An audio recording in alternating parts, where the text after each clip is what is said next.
এবার পালা পুলিশের। রাব্বানী ভাই ও বিপ্লব কুমার সহ 6 পুলিশ কর্মকর্তার চাকরি হারালেন, যারা অনেকেই প্রশাসনের মধ্যে এখন নেই, পালিয়ে আছে। ছাত্রলীগের সাবেক সাধারণ সম্পাদক গোলাম রাব্বানীর ছোট ভাই সহকারী পুলিশ কমিশনার গোলাম রুহানি এবং আলোচিত যুগ্ম কমিশনার বিপ্লব কুমার সরকার সহ পুলিশের ঊর্ধ্বতন 6 কর্মকর্তাকে চাকরি থেকে বরখাস্ত করা হয়েছে। প্রজ্ঞাপন অনুযায়ী চাকরি থেকে বরখাস্ত হওয়া কর্মকর্তারা হলেন কক্সবাজারের 8 এপিবিএন এর দায়িত্বে থাকা অতিরিক্ত পুলিশ সুপার রাজন কুমার দাস, ডিএমপির সহকারী police commissioner Golam Ruhani, Khulna range ডিআইজির কার্যালয়ে police super Mohammad Iqbal Hossain, Chittagong range DIG কার্যালয়ের উপ police commissioner Kazi Ashraful Azim, Barisal range DIG কার্যালয়ের সংযুক্ত যুগ্ম কমিশনার বিপ্লব কুমার সরকার এবং প্রদীপ কুমার চক্রবর্তী। স্বরাষ্ট্র মন্ত্রণালয়ের প্রজ্ঞাপনে সরকারি চাকরি আইন 2018 সংশ্লিষ্ট ধারার ক্ষমতা বলে তাদের চাকরি থেকে বরখাস্তর কথা জানানো হয়েছে। বিপ্লব কুমার সরকার, যাকে নিয়ে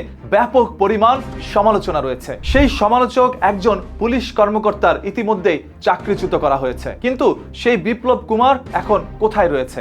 রয়েছে তার সাথে থাকা অন্যান্য পুলিশ কর্মকর্তারা। আপনারা জানেন, ছাত্রলীগের সেই গোলাম রাব্বানীর আপন ছোট ভাইকেও একজন পুলিশ কর্মকর্তা বানানো হয়েছে, দেয়া হয়েছে উচ্চ পদ, এবং সেই পদে থেকে নাকি মানুষের উপরে অমানবিক আচরণ করতেন সেই পুলিশ কর্মকর্তা।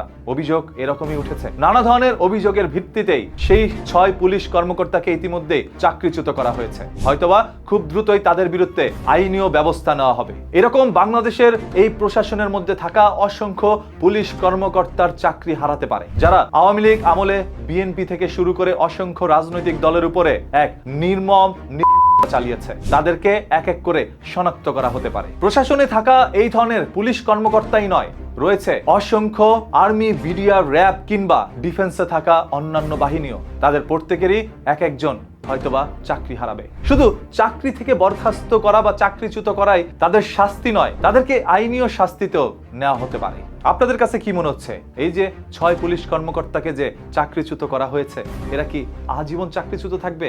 নিশ্চয়ই নয়। কোনোদিন যদি আওয়ামী লীগ সরকার পুনরায় দেশের মধ্যে ফিরে আসতে পারে এবং রাজনীতিতে ব্যাক করতে পারে বা রাষ্ট্রীয় ক্ষমতায় বসতে পারে, তাহলে দেখবেন এই সকল পুলিশ কর্মকর্তারা আরো বড় বড় পদে যাবে, যাদেরকে আজ চাকরিচ্যুত করা হয়েছে। আপনার কাছে কি মনে হচ্ছে, আওয়ামী লীগ কি আসলে ফিরে আসবে? বা কবে আওয়ামী লীগ ফিরে এসে রাষ্ট্রীয় ক্ষমতায় বসতে পারে?